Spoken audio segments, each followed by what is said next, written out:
Hello everyone, welcome to my channel. My name is Fran.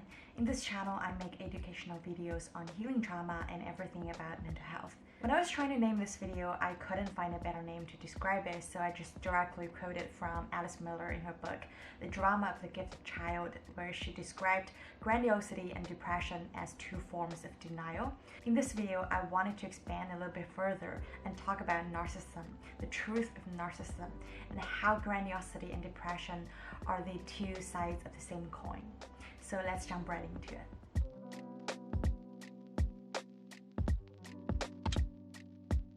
Nowadays, there are a lot of videos talking about the danger of narcissists, how much hurt they bring to people around them, and the bad influence of them.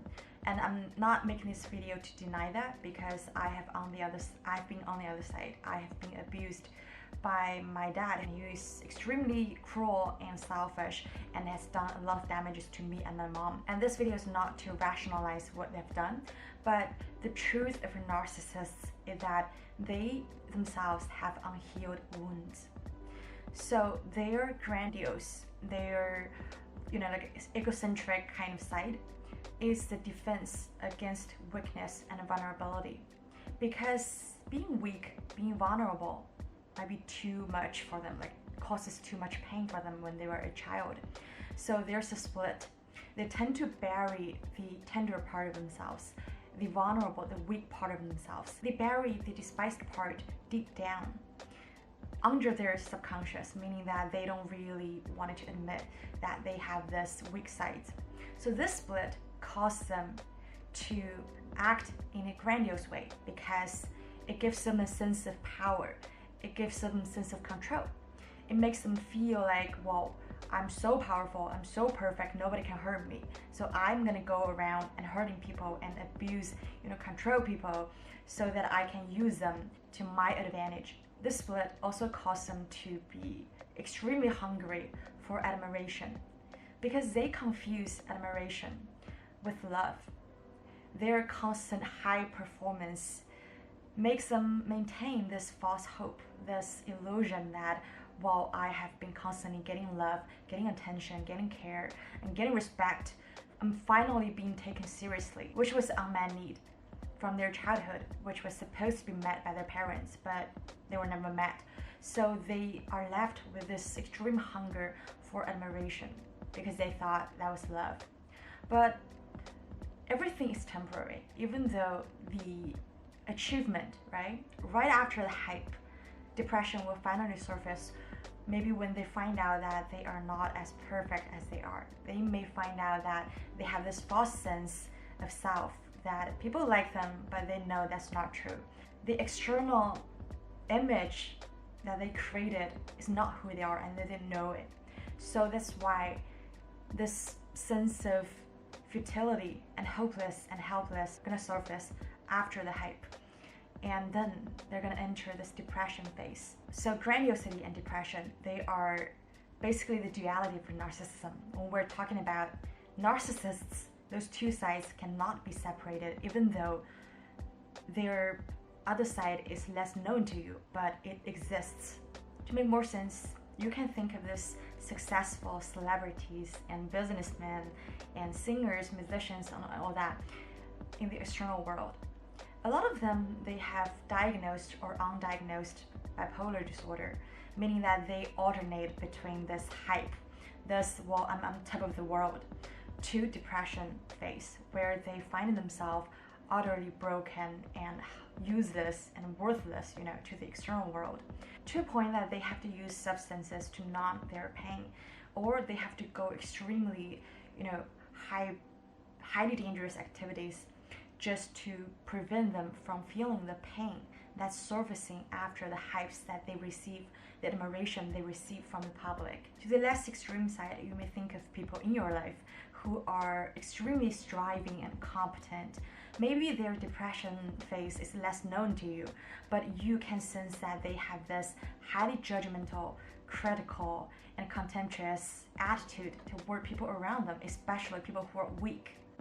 And they have this high aggression towards people that are weak, because this aggression is coming from inside, because they hate the weak and vulnerable part of themselves.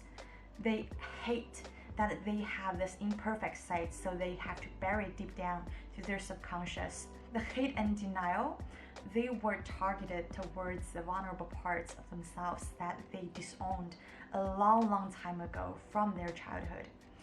And maybe when you see this, when you understand to this level, you will start to understand, well, like people that are rude to you, people that are contemptuous, that are abusive, they have their own issues, like they have their own broken personality, that they're not as perfect or powerful or strong as you think from the outside. It's actually quite the opposite. So where does this all begin? So imagine this. In a childhood, in a household, that even a loving family, there are damages that are done to children.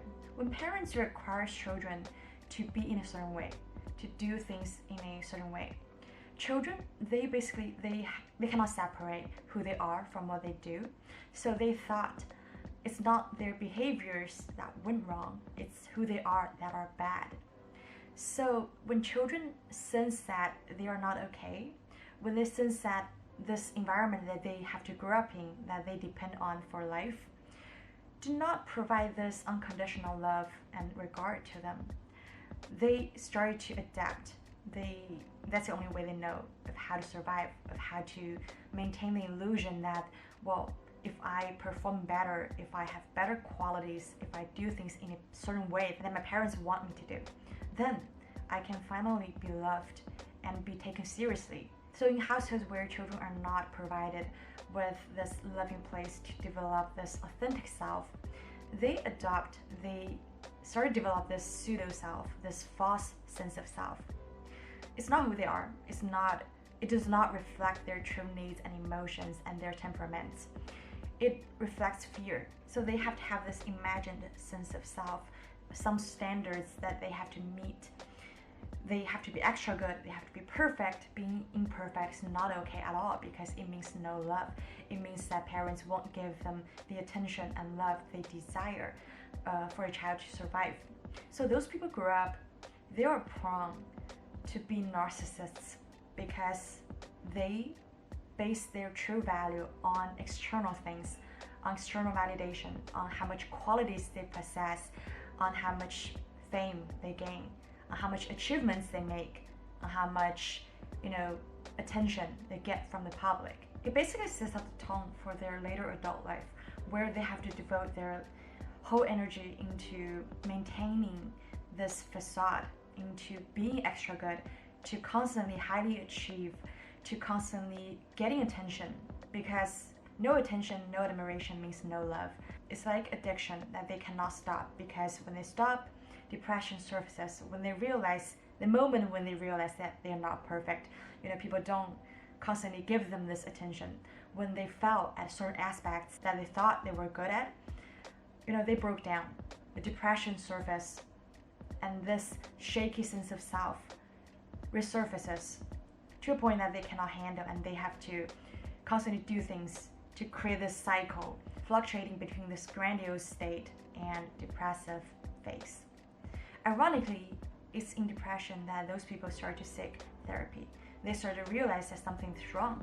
So that is the only place when they are forced to face themselves, to face the loss of childhood, to face this pain of having this false sense of self. If they have this willingness and awareness, they can. And it's only from grief that they can find cure.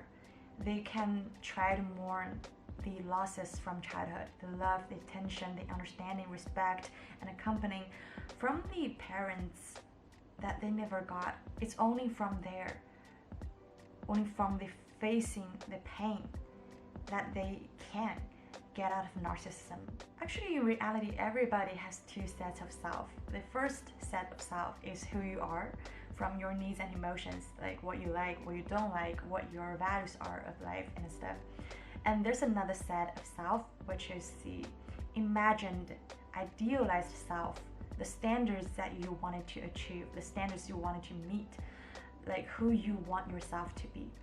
So for narcissists, they are too close to this false sense of self. Like, they do not take chances of failing those standards. They don't allow themselves to fail.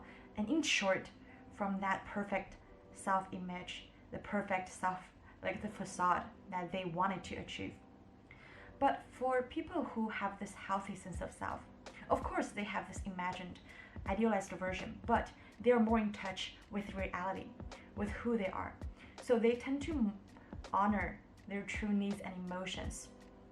They tend to accept this self. And the closer they are with reality, with who they are, the healthier they are, the more relatively coherent personality they have when they are facing challenges, different situations in life.